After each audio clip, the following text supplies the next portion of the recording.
Hello and welcome. Thank you for coming on this beautiful day. My name is Joshua Cole. I'm the acting director this semester of the Weiser Center for the Study of Emerging Democracies. And I'm very pleased to see you all here. Before I introduce our distinguished guest, let me just make one announcement.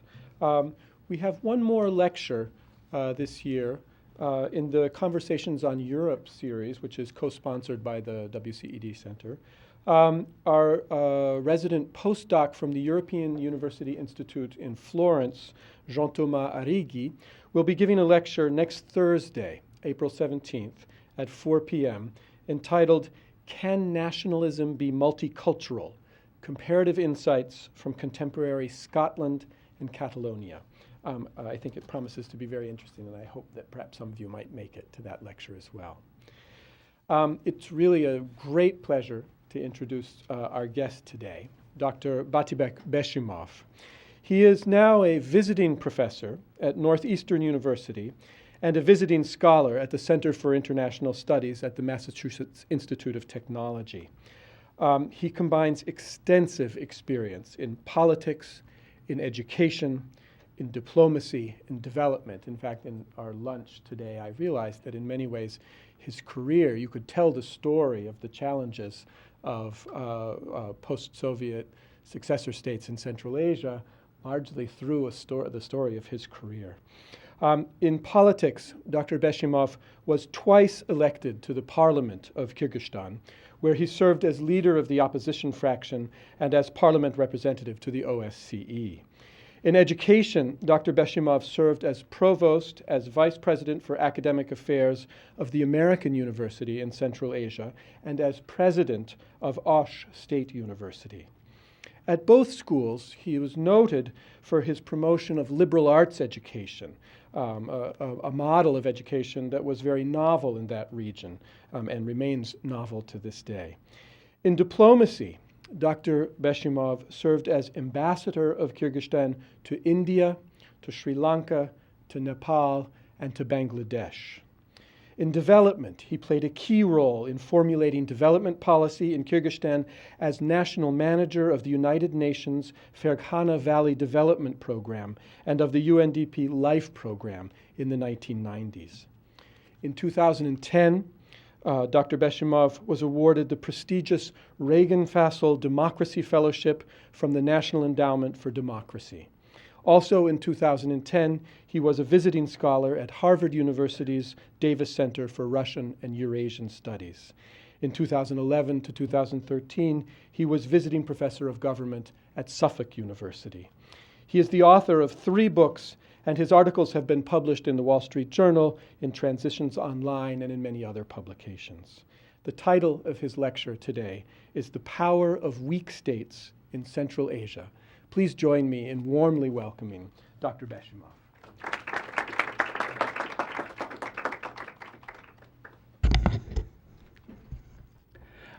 Good evening. I am delighted to be here when I got invitation to come University of Michigan and to speak. Of course, I thought about the topic of my presentation.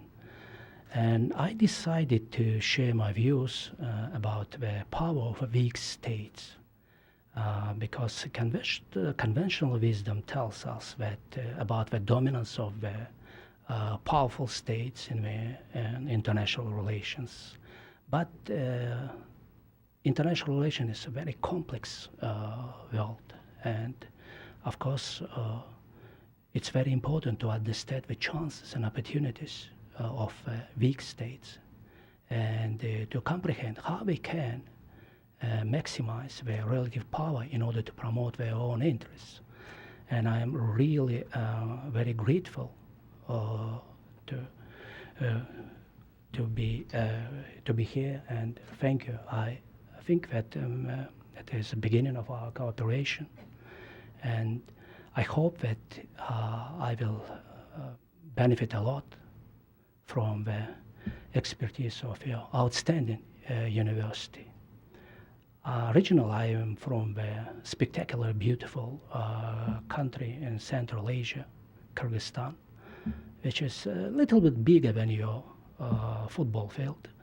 And it's really, I miss my country, and I hope that a new generation of Kyrgyzstanis will make country better and promote progress. During the last 5 years in the United States, teaching different courses on terrorism and extremism in South and Central Asia, international relations, because I have experience working for the United Nations and Organization for Security and Cooperation in Europe.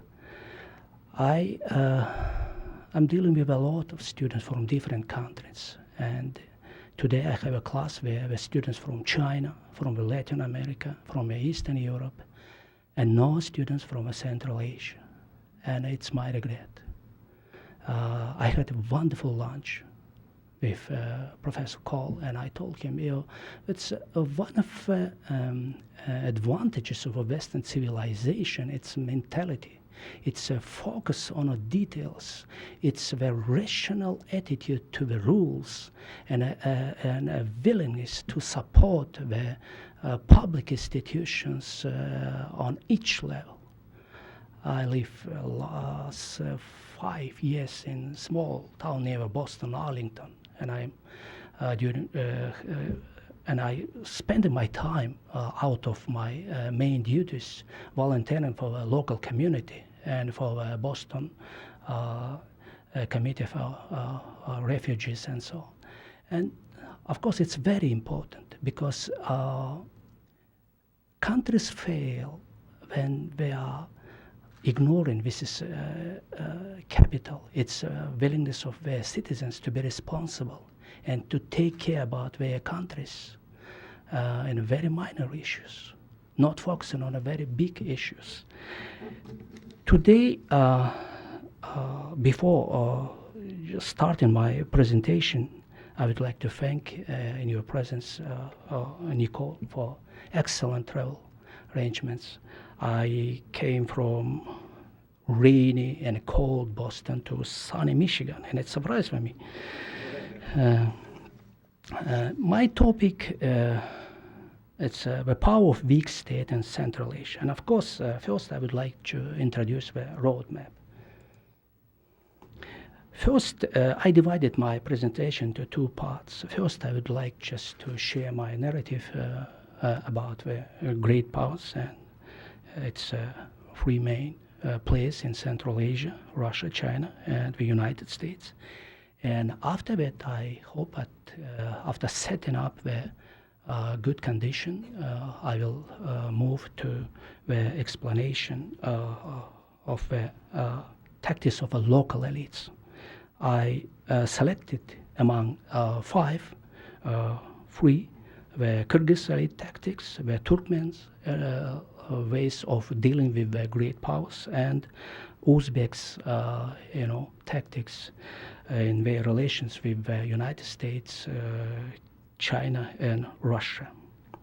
Its annexation of Crimea by Russia and the United Nations vote on the territorial integrity of Ukraine showed that international norms are still weaker when guns and realpolitik dictates the behavior of great powers.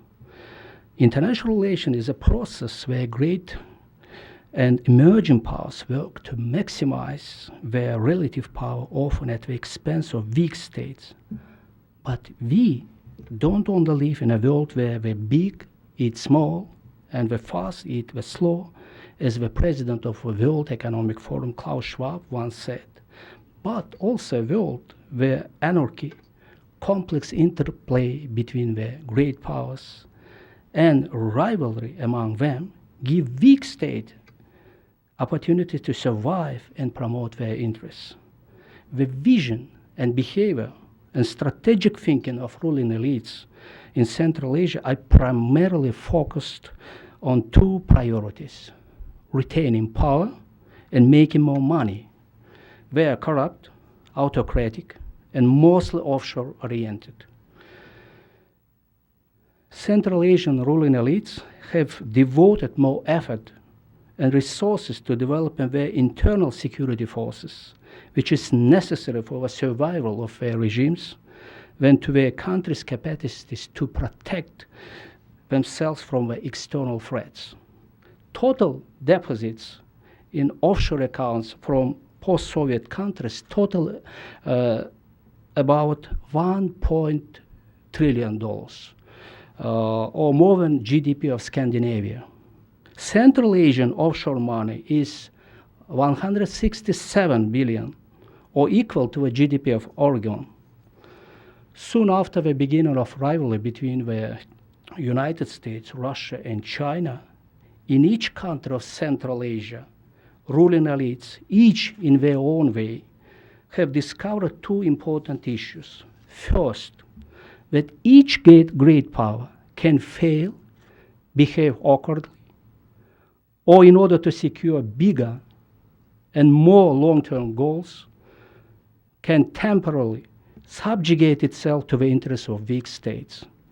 Understanding this weakness of a great state led them to another conclusion, that they can exert influence on a great power in order to get desirable concessions.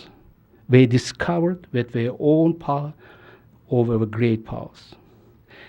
First, I would like to introduce Russia and Russian objectives in Central Asia.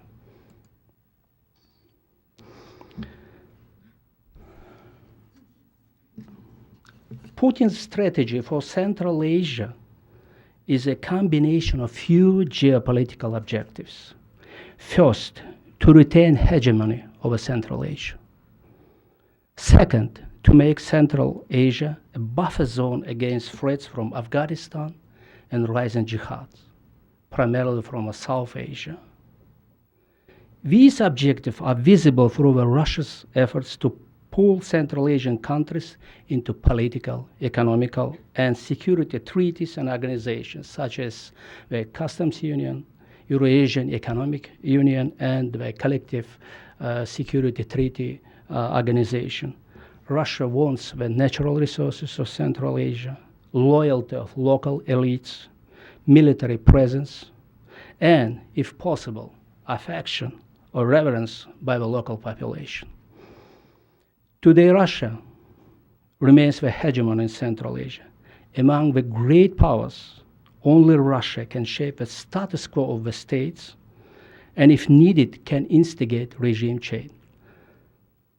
Moscow has extended the terms of the presence of military bases in Kyrgyzstan and Tajikistan for the next 20 years, and pledged to give $1.5 billion to these countries to modernize their armies.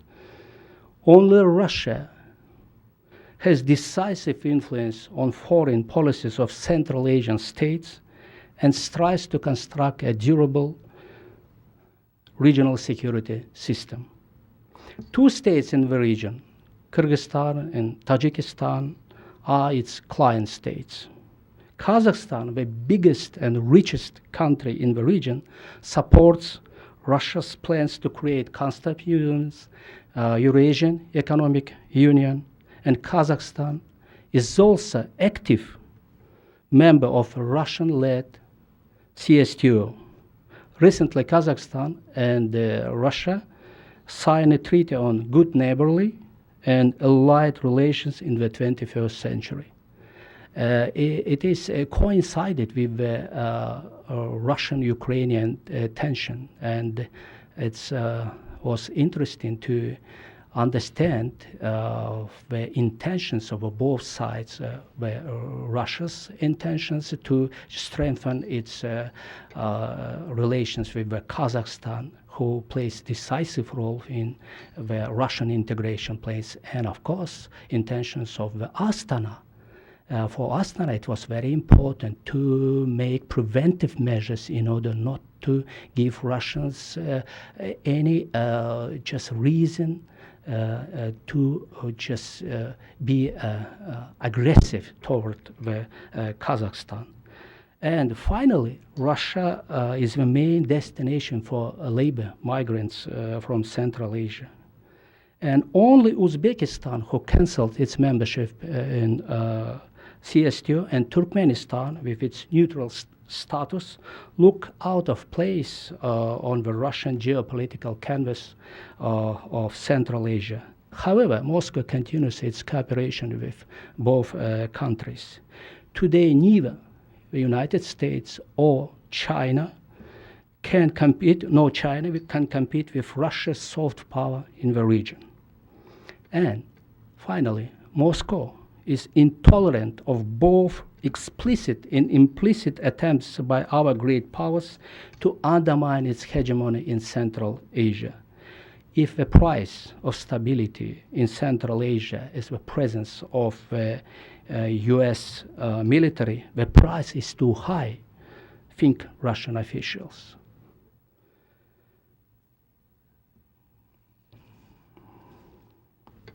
The second player in Central Asia, China. To understand Chinese strategic thinking towards Central Asia, we must look at what Beijing has done in the last 20 years. Firstly, it relentlessly and quickly constructs a system of oil and gas pipelines. Today we can see the multiplier benefits of this policy: increase of revenues, reintegration of the Central Asian states, gradual decrease of dependence from Russia, and integration with the global economy.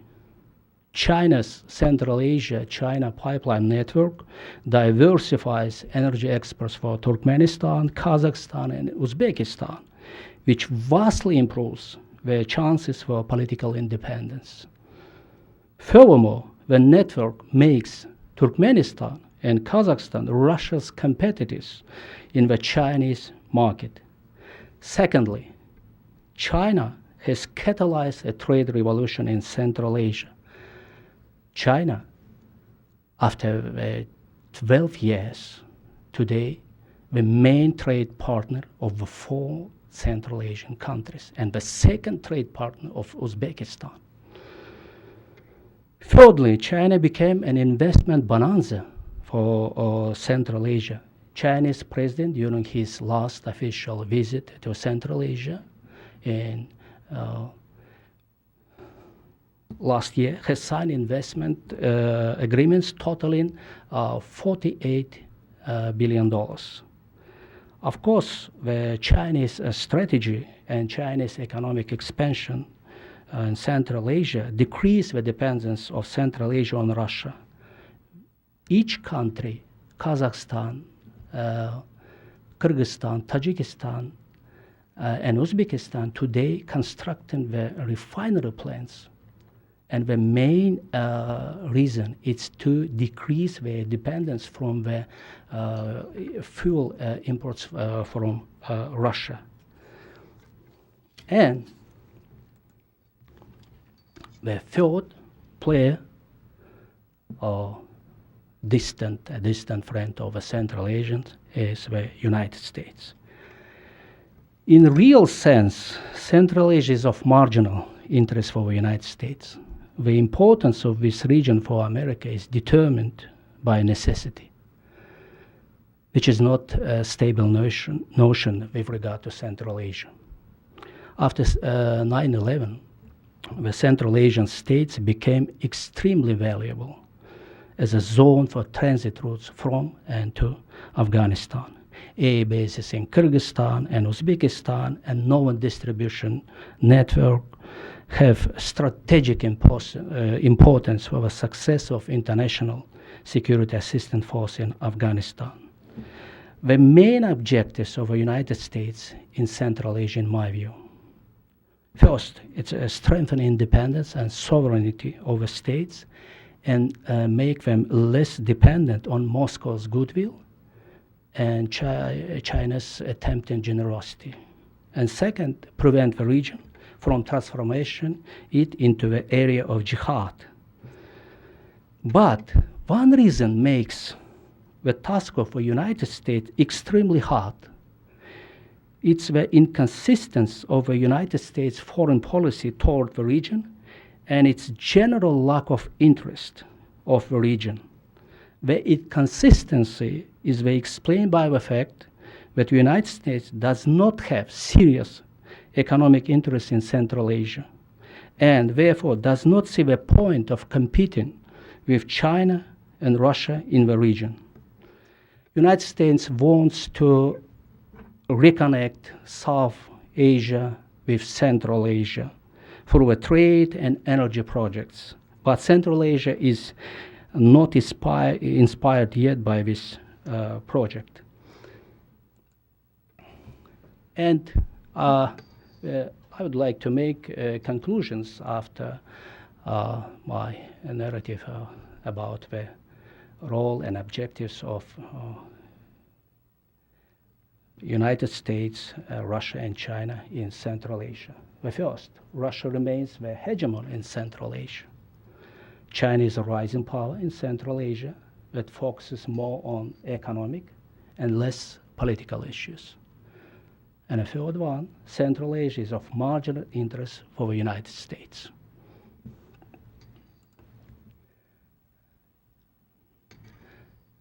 Of course, after explaining the objectives of great powers in Central Asia, it's a time to tell about the tactics of the local ruling elites.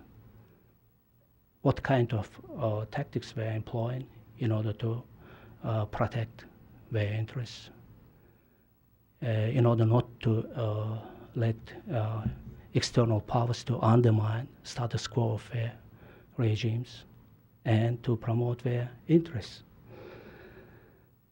I decided to select 3 cases. The first one, it's a Kyrgyz case. It's a bargain for double concessions. The United States opened its airbase in Kyrgyzstan as a supply transit center for operations in Afghanistan immediately after 9/11. At the beginning, it was the deal between the United States and Russian presidents. Putin urged when Kyrgyz President Akayev to allow Americans to use the territory of Kyrgyzstan for a temporary airbase. How important the airbase was to the United States can be seen by a glance at the data. During 11 plus years of operation, the Manas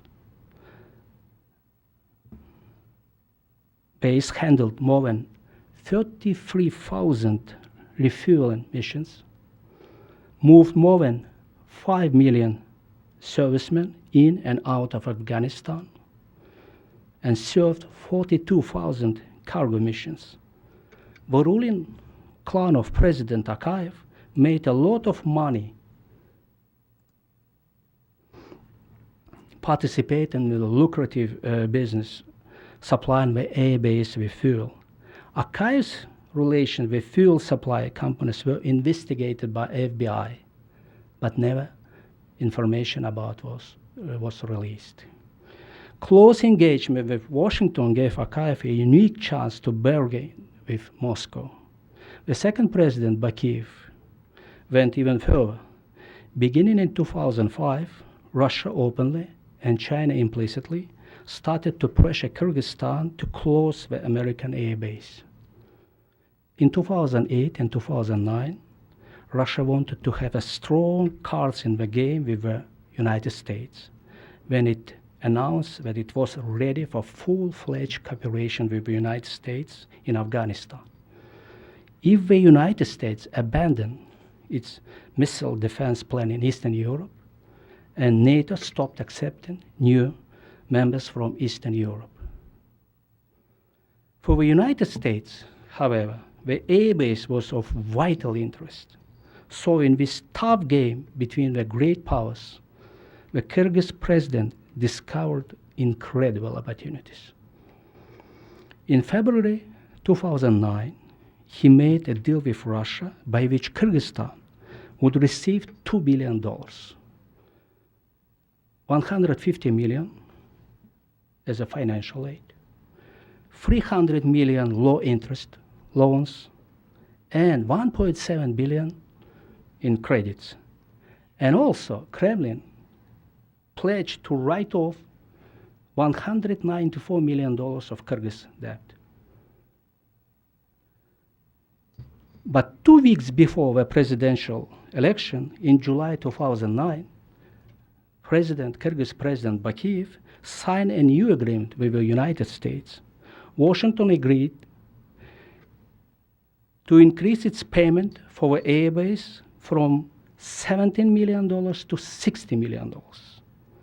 Washington also pledged to provide an additional $170 million in aid to the Kyrgyz government.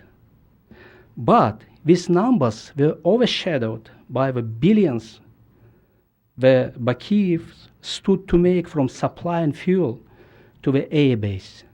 And you can compare. From one side, it's $2 billion Russian aid, and from another side, it's an increase of the rent to $60 million, plus more than $100 million in aid.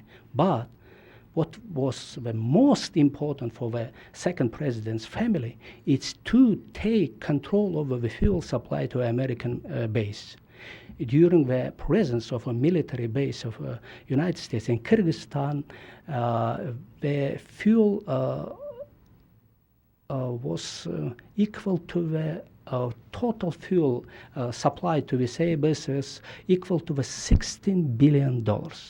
You can imagine what kind of money tempted the second president.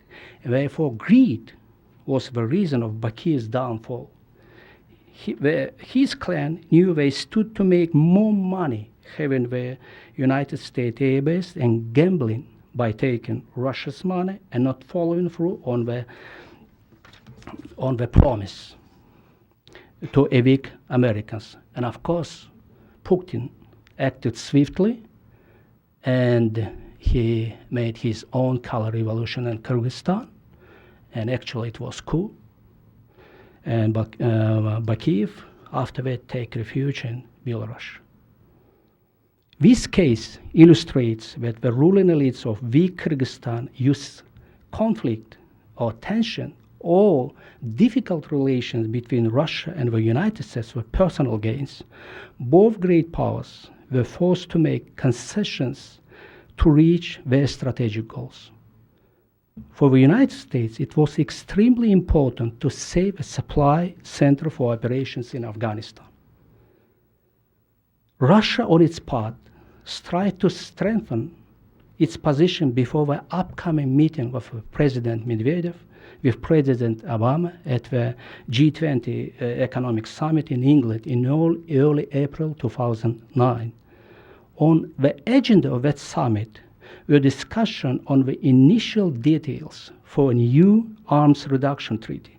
The timing was crucial, since the Strategic Arms Reduction Treaty, signed between the Soviet Union and the United States in 1991, was expiring on December 2009. Moscow was adamant that the signing of a new nuclear disarmament treaty would only be possible if Washington abandoned its plans to build missile defense system in Poland and Czech Republic, and Moscow wanted to show Obama that it controls Central Asia, and any moves in Central Asia should be discussed in Moscow, not in the capitals of Central Asia. And what's the results of this game? I don't want to say about the direct linkages, but it is in my view, it is the consequences of this very complex relations between the United States, Russia, and of Kyrgyz ruling elites. Ruling elites got incredibly enriched. Russia expelled, finally, the United States base from Central Asia. And the third one, the recipient of the largest United States aid in Central Asia, Kyrgyzstan, became the client state of Moscow.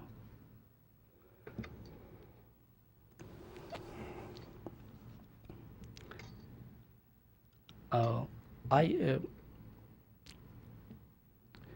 never traveled to Turkmenistan, but I had very intensive relations with the Turkmen officials, and when I was vice president of American University in Central Asia, we invited a lot of Turkmen students to get the best education. And talking with them, I realized that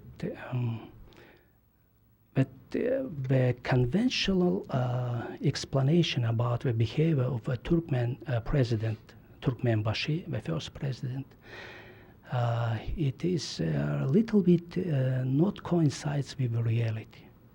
What they told me, it was something different, and after that, talking with the Turkmen officials, I understood that many of them are really very competent specialists, and they are ready to play very complex games with partners.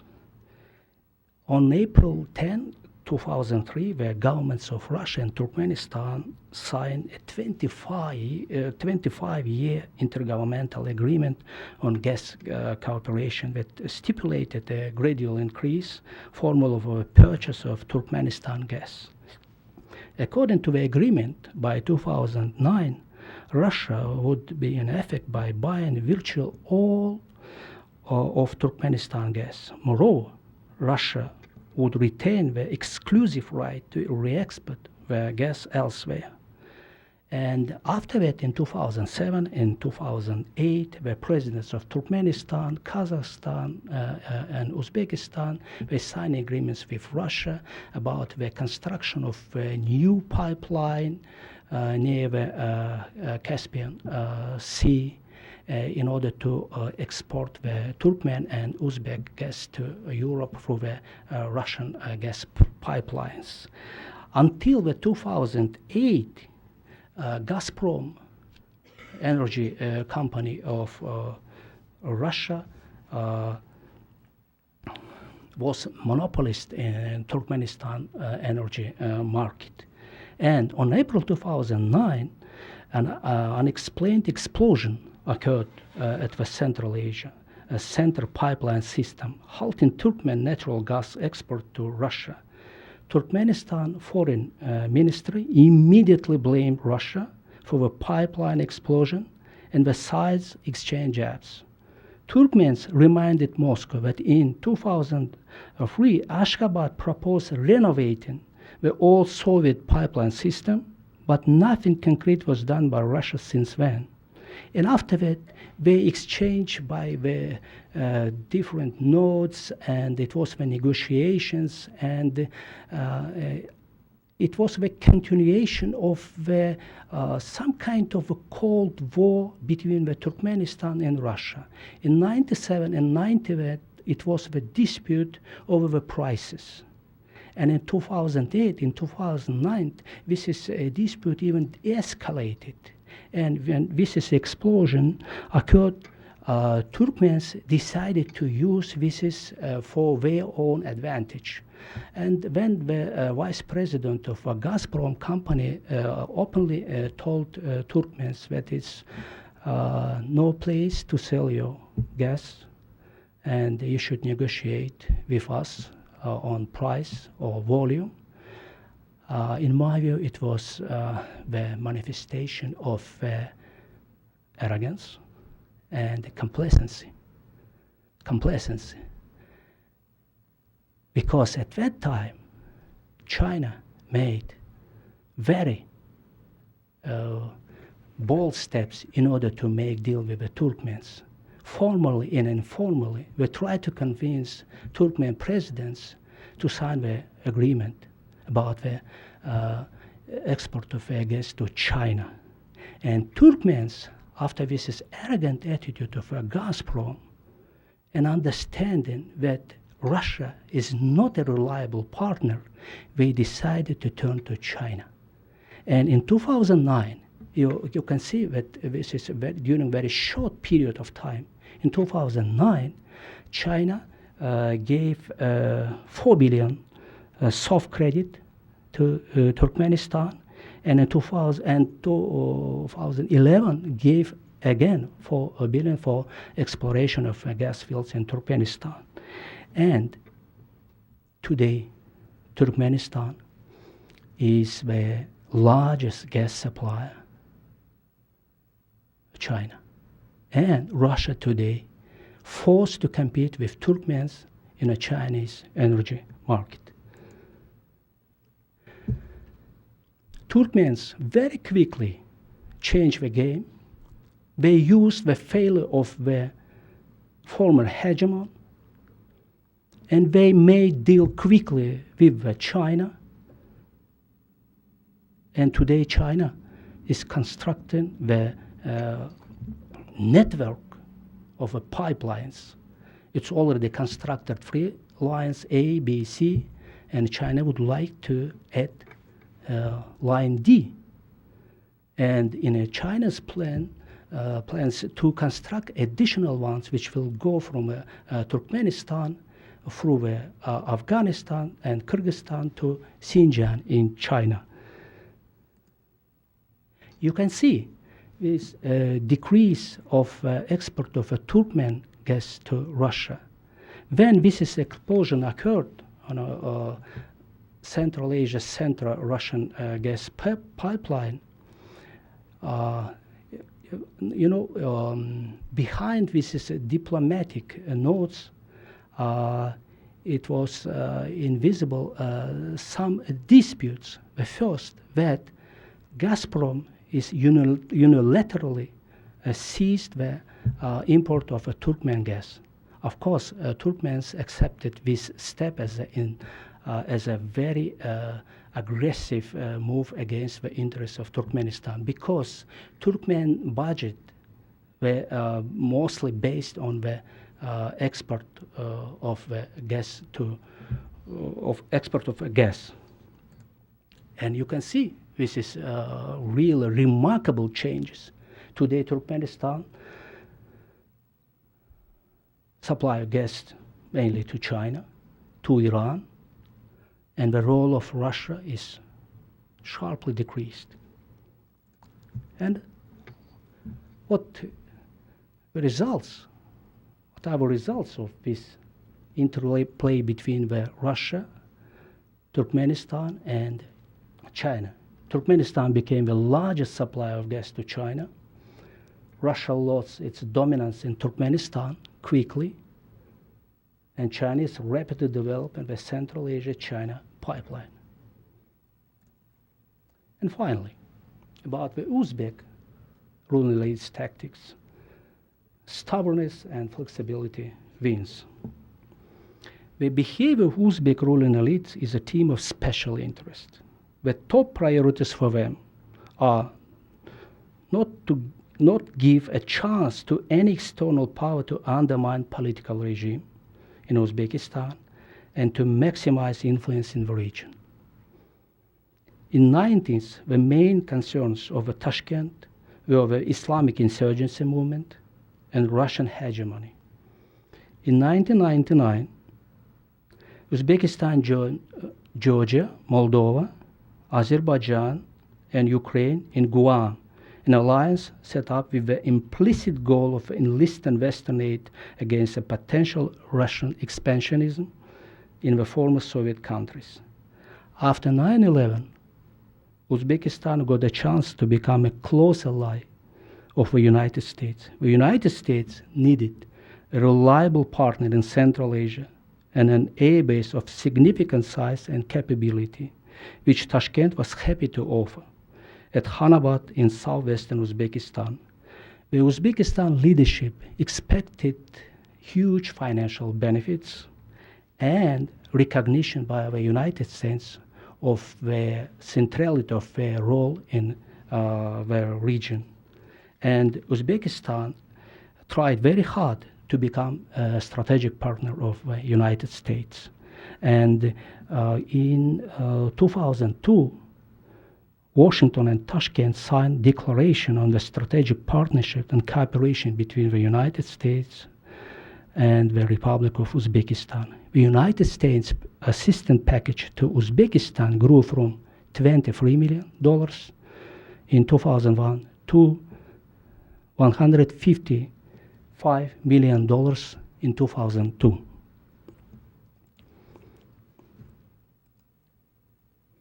Excuse me. But very soon, the Uzbek ruling elites realized that the strategic partnership with the United States exists only on paper, and Washington rejects any additional concessions.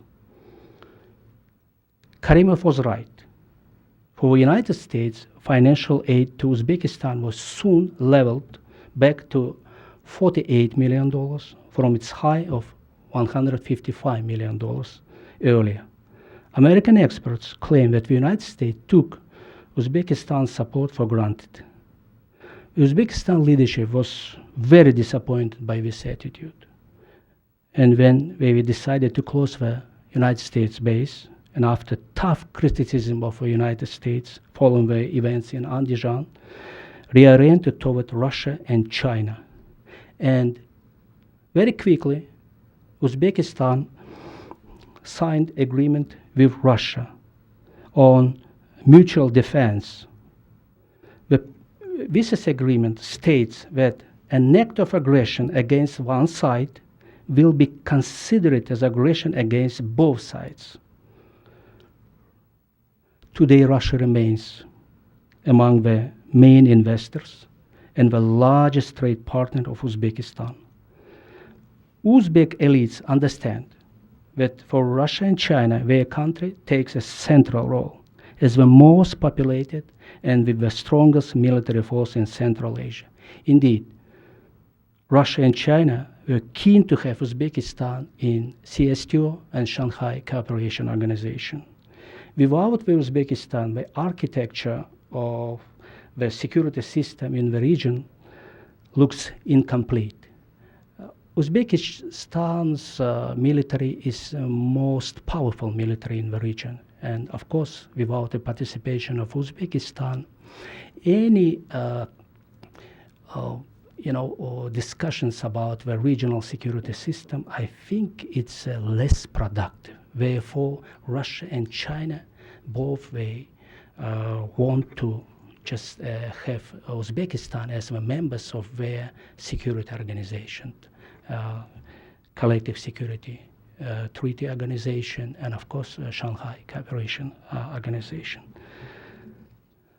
And since 2005, Uzbek elites considering Beijing's aggressive search for energy resources in Central Asia and knowing of China's concern about Islamic separatism in Xinjiang had intensified its contacts with China.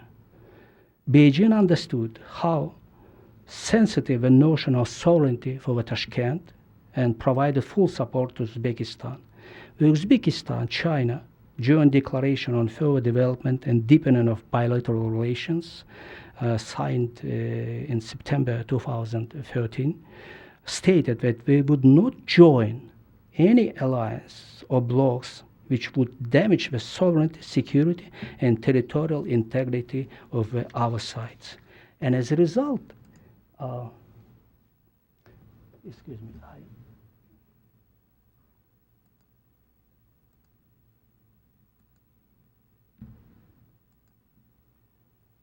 this is the results of this, complex interplay between the Russia, China, the United States, and Uzbekistan. Uzbekistan maintains a balanced presence of Russia and China on its soil. And Russia-led military alliance, CSTO, without Uzbekistan cannot create a reliable system of regional security.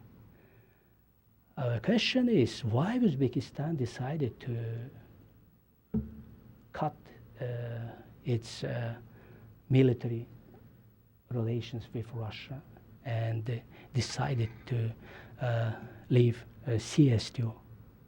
The main reason of the Tashkent, it's a huge disappointment by the action of Russia to modernize the military of Tajikistan and Kyrgyzstan, and second, to provide financial assistance in order to construct huge hydro energy projects in upstream countries, Kyrgyzstan and Tajikistan. In Tashkent views, Russia would like to control water in upstream countries and to take leverage on downstream countries.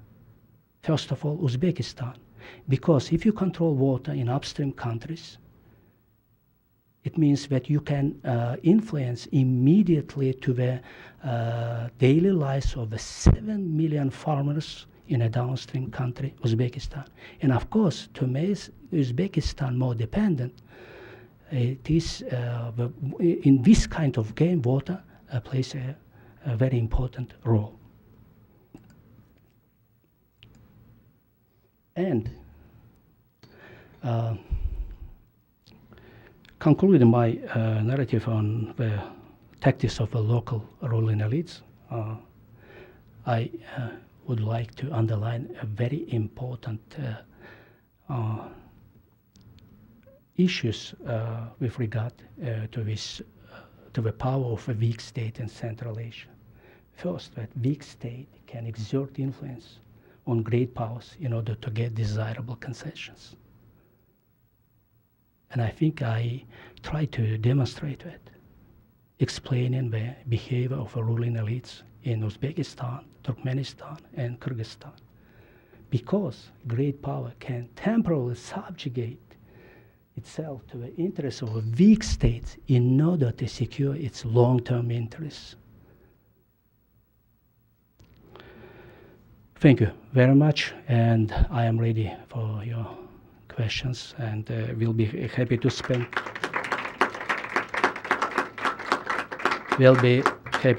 more time discussing this complex issue in Central Asia.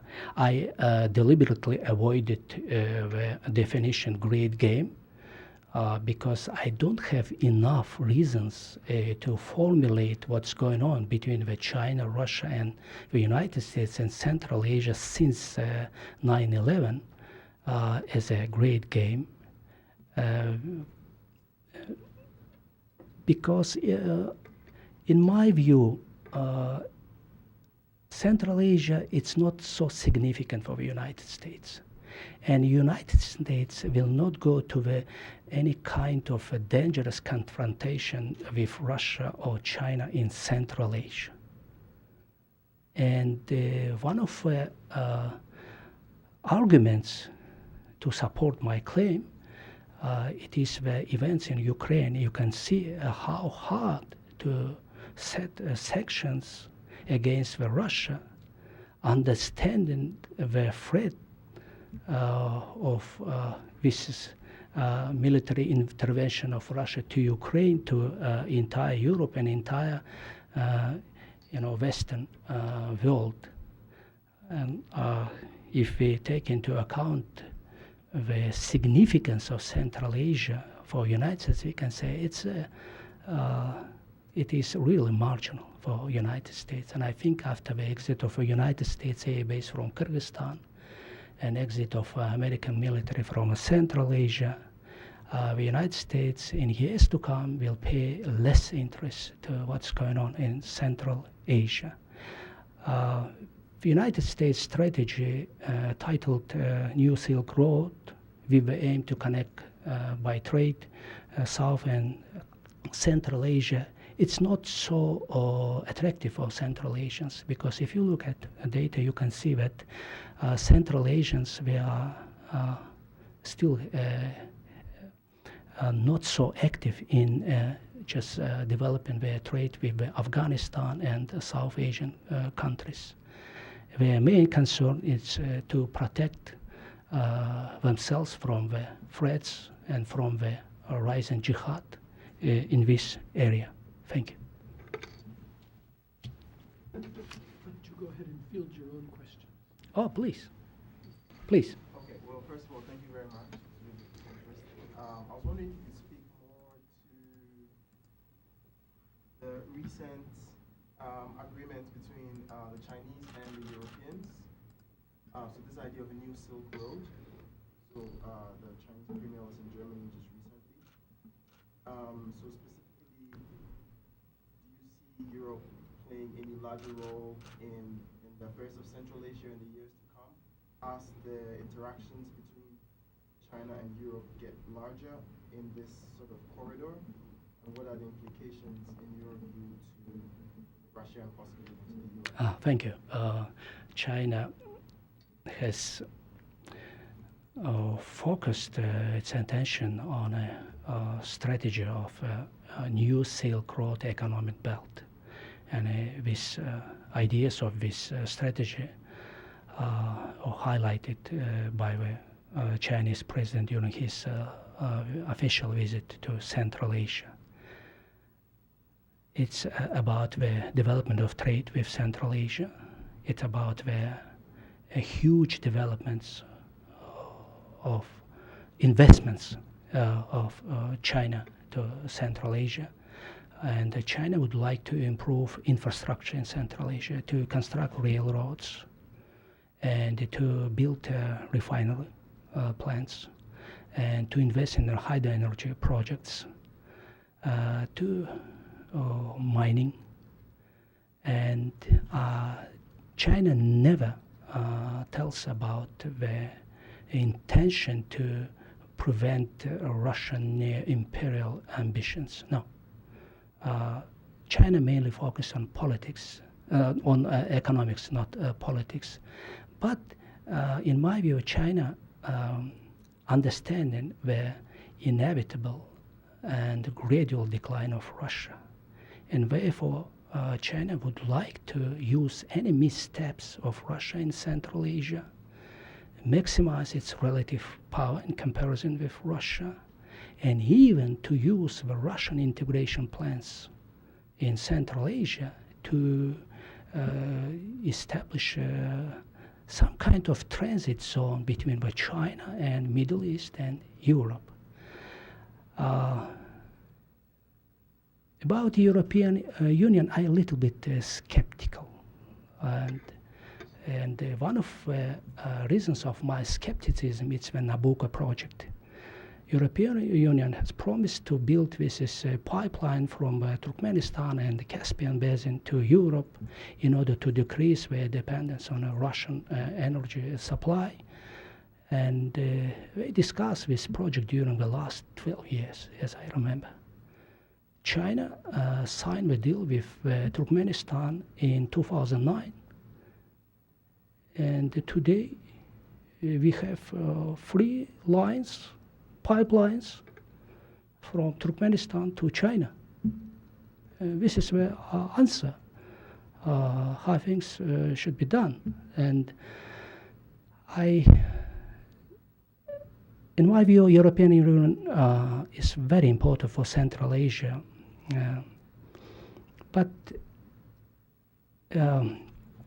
statistics doesn't support that European Union is really would like to invest Central Asia. Central Asian countries exporting their oil through Russian pipelines, gas, gold, cotton in a small amount. But I think to compete with China, it will be very difficult for the European Union. And I see that China in years to come will strengthen its position in Central Asia. And my concern that Chinese export is killing some sectors of local manufacturing. And after that, it will be a big mistake of Central Asians if they will rely completely on a Chinese import, and they will not develop their own infrastructure and their own industry. Because if China's economic expansion will strengthen in the next 2 decades, Central Asia can transform to some kind of a raw material storage of China, or the extension of the western province, Xinjiang. But I don't have enough arguments or facts just to make bold conclusions, and therefore I just would like to avoid any kind of straight conclusions. Please. Yeah, thanks so much for your informative talk. In the cases that you talked about, you portrayed the ruling elites in the 3 countries as sort of monolithic, like the ruling elites have one interest.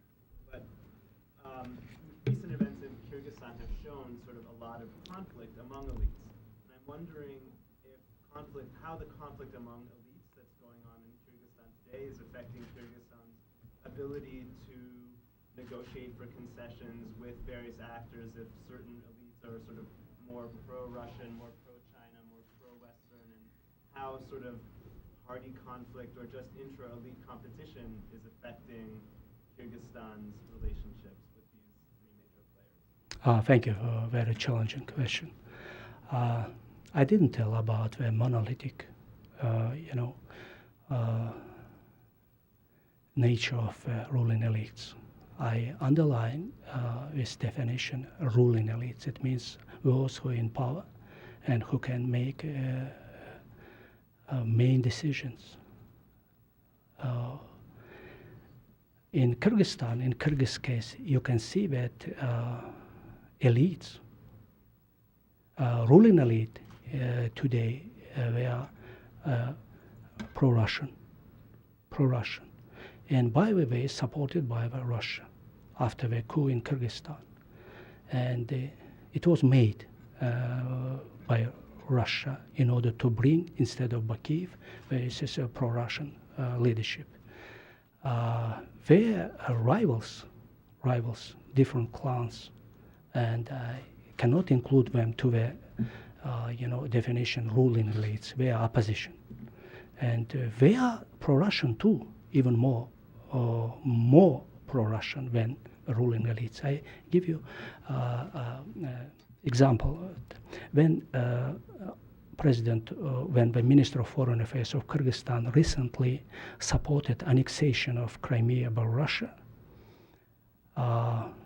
opposition group, they announced their statement, and in which they underlined that the leadership of Kyrgyzstan should strongly support Russia and should be purely oriented toward Russia.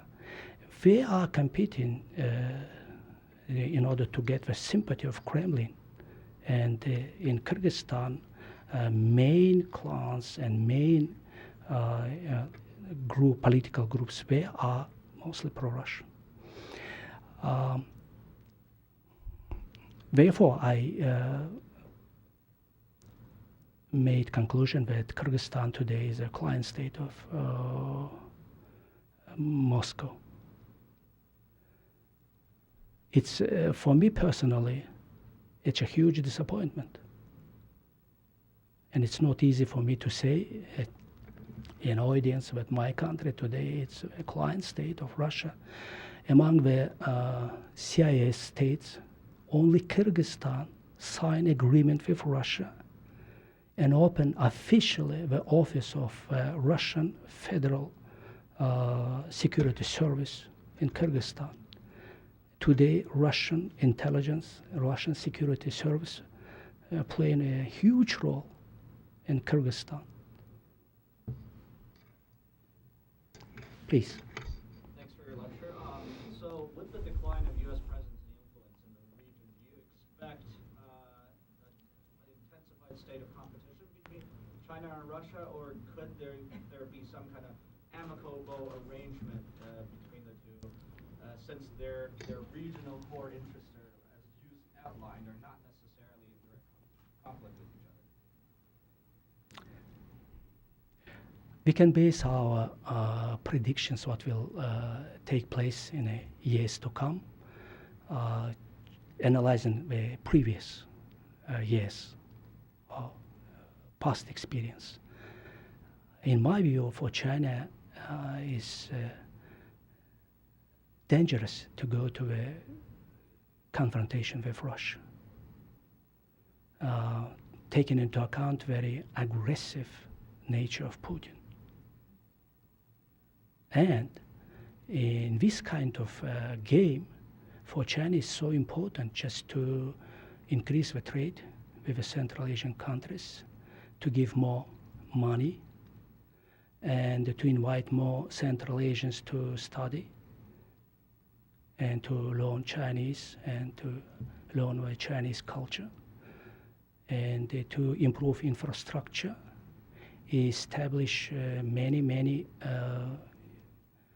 Chinese business companies or joint ventures in Central Asia. And as I said, in China, many officials, they do believe that the decline of Russia is inevitable, and therefore they should prepare themselves to this scenario and to benefit from it. But today, to go to some kind of conflict with Russia, I think it's not a rational choice. Therefore, China mainly focus on economics, and just as I would like to support my claim, taking the last events. China does not support annexation of Crimea, abstain to vote in the United Nations General Assembly. But China expressed its attitude to Russia in the way that China understands the feelings of Russia and Russian-speaking population in the southeastern Ukraine and Crimea. In my view, this illustrates that for China it's so important to be very flexible, to not jeopardize relations with Russia, because the trade between Russia and China is increasing. And after that, for China, in the decades to come, supply of energy will be a number one priority, and to have Russia very near the richest energy country in the world, it's an asset. Therefore, China would like to wait and to see what will happen. Please. Beyond these games, international politics strategies for survival for those small states, what really is aspiration in long term of the people in Central Asia? Do they want to be modernized and become like West, or do they know well about what Soviet system is? They want to become like whatever. Western, but some other form of society. And beyond that development, do people in Central Asia, do they have some kind of common aspirations? Because they are the ones who produced great heroes who conquered ancient civilization in the past. There's some kind of national pride in the past for their future projections. I'd like to know those basic feelings of the people among the leaders of Central Asia, especially in your own country.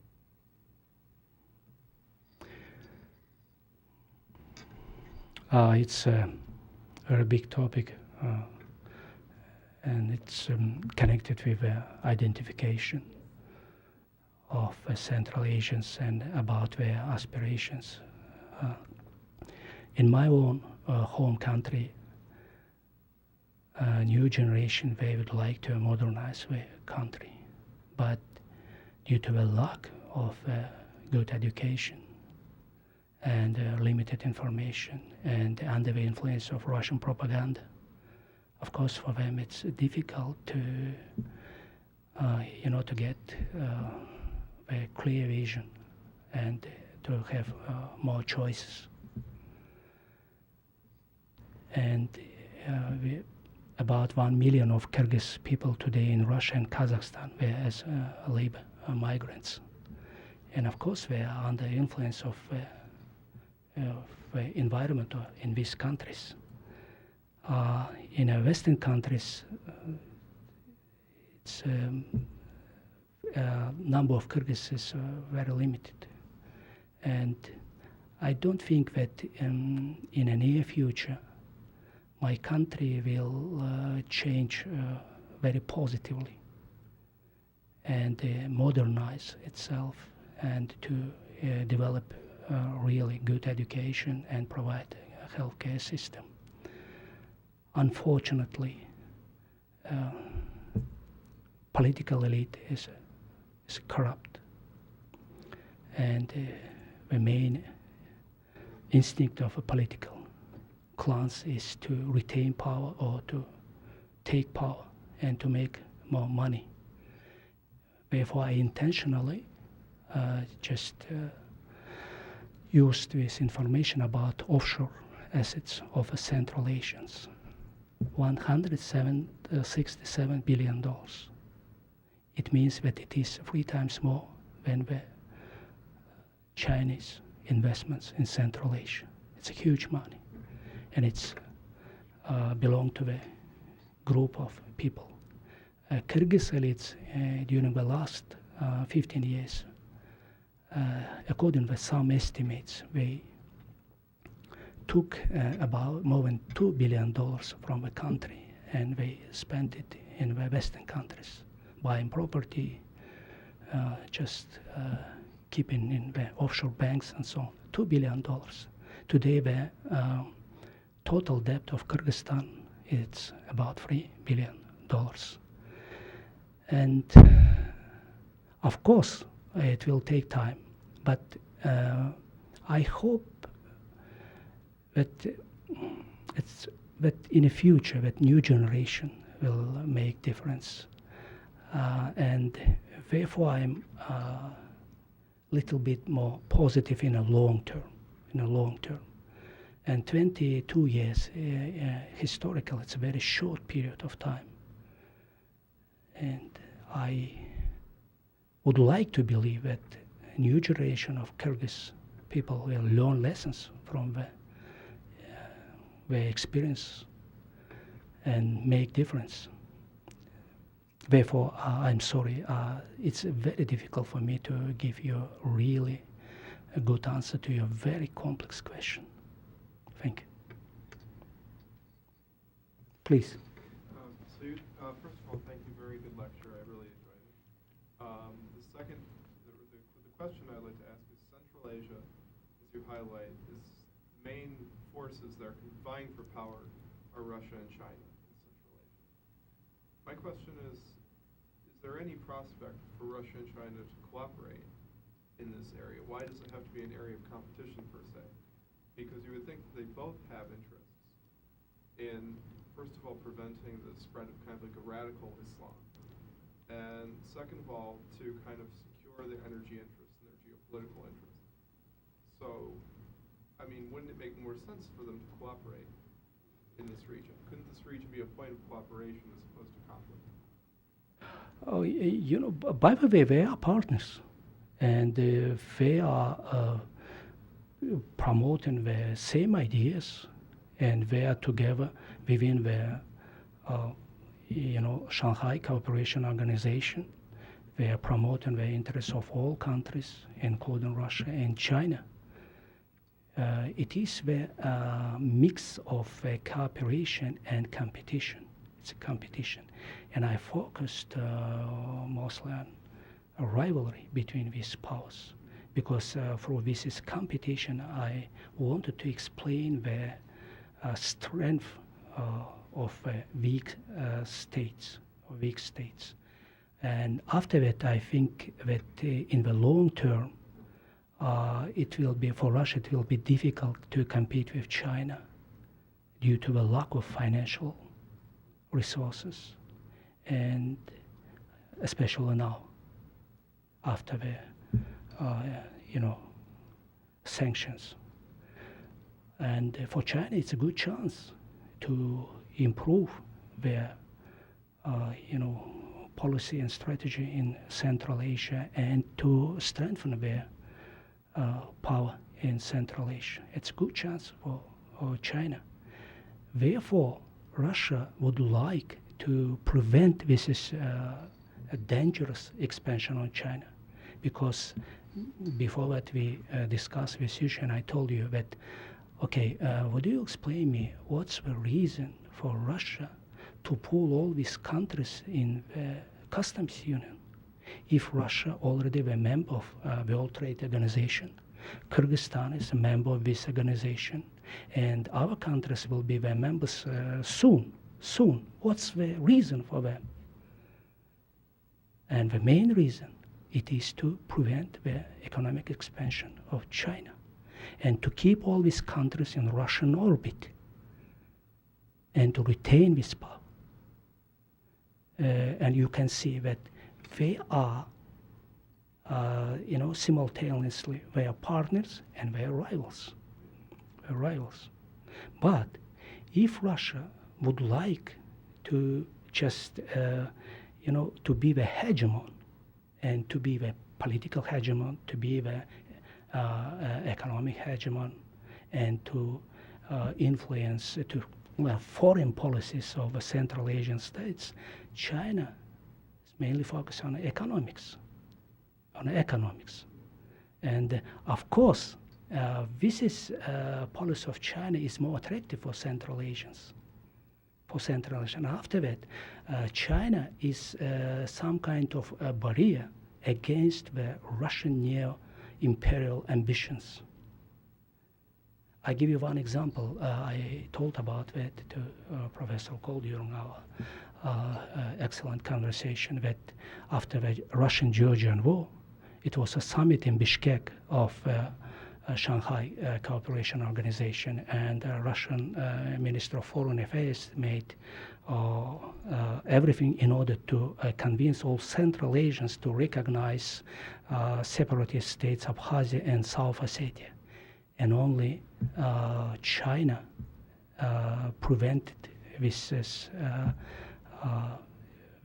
things, because in a Chinese views, if Central Asian states will recognize these separatist states, they can set up a precedent which will be dangerous for entire post-Soviet space and dangerous for China too. Therefore, we can see, they are using a lot of diplomatic words, but if we look at their deep intention, we can see that actually they are rivals. And their true nature is to maximize their relative power in comparison with our great power.